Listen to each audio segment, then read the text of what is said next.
Mathrubhumi news big impact. Thiruvananthapuram medical college ആശുപത്രിയിലെ ചികിത്സാ പിഴവിൽ നടപടി. 14 വയസ്സുകാരന് മരുന്നിന്റെ ഡോസ് കൂട്ടി നൽകിയെന്ന വാർത്തയ്ക്ക് പിന്നാലെയാണ് നടപടിയുണ്ടായത്. മെഡിക്കൽ കോളേജ് ആശുപത്രിയിലെ ഫാർമസിസ്റ്റ് സാജുവിനെ അന്വേഷണ വിധേയമായി സസ്പെൻഡ് ചെയ്തു. ആർഎംഒയും സ്റ്റോർ സൂപ്രണ്ടും നടത്തിയ അന്വേഷണത്തിനൊടുവിലാണ് നടപടി. അപസ്മാരം ഉൾപ്പെടെയുള്ള ആരോഗ്യ പ്രശ്നങ്ങൾ കാരണമാണ് കുട്ടിയുമായി കൊല്ലം എഴുകോൺ സ്വദേശികളായ മാതാപിതാക്കൾ മെഡിക്കൽ കോളേജ് ആശുപത്രിയിലെത്തിയത്. ഡോക്ടർ നൽകിയ മരുന്ന് കഴിച്ചതിന് ശേഷം 14 വയസ്സുകാരന് ആരോഗ്യ പ്രശ്നങ്ങളുണ്ടായി. തുടർന്നാണ് ഡോക്ടർ പറഞ്ഞതിനേക്കാൾ കൂടുതൽ ഡോസ് മരുന്ന് ഫാർമസിയിൽ നിന്ന് നൽകിയതായി മാതാപിതാക്കളുടെ ശ്രദ്ധയിൽപ്പെട്ടത്.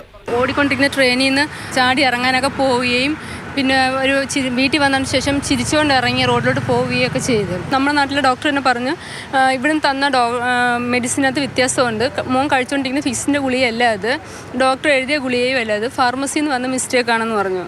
അങ്ങനെ പിന്നെ നമ്മളിവിടെ കൊണ്ടുവന്ന് കാണിക്കുകയും ഇവിടെ കൊണ്ടുവന്ന് അവരെന്നും പറഞ്ഞ് അതിനുള്ള ചികിത്സ അവർ ചെയ്ത് ഇപ്പോൾ മോൻ കുഴപ്പമില്ല, നോർമലായി. പക്ഷേ കുഞ്ഞിന് ഭാവിയിൽ എന്തെങ്കിലും ഒരു വിഷയം വരുമോ എന്നുള്ള കാര്യം നമുക്ക് നല്ലൊരു ഭയമുണ്ട്. കയ്യിലൊന്ന് കടിച്ചാണ്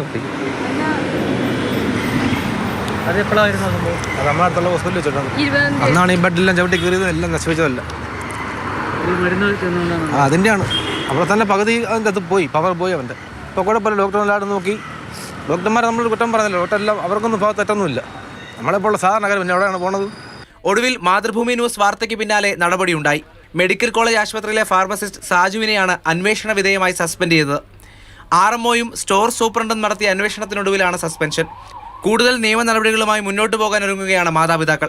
ആശുപത്രിയാണ്, ആതുര ശുശ്രൂഷകരാണ്. പിഴവുകൾ ഒഴിവാക്കേണ്ടത് ഉത്തരവാദിത്വമാണ്. Rahul G Nath, Mathrubhumi news, Thiruvananthapuram.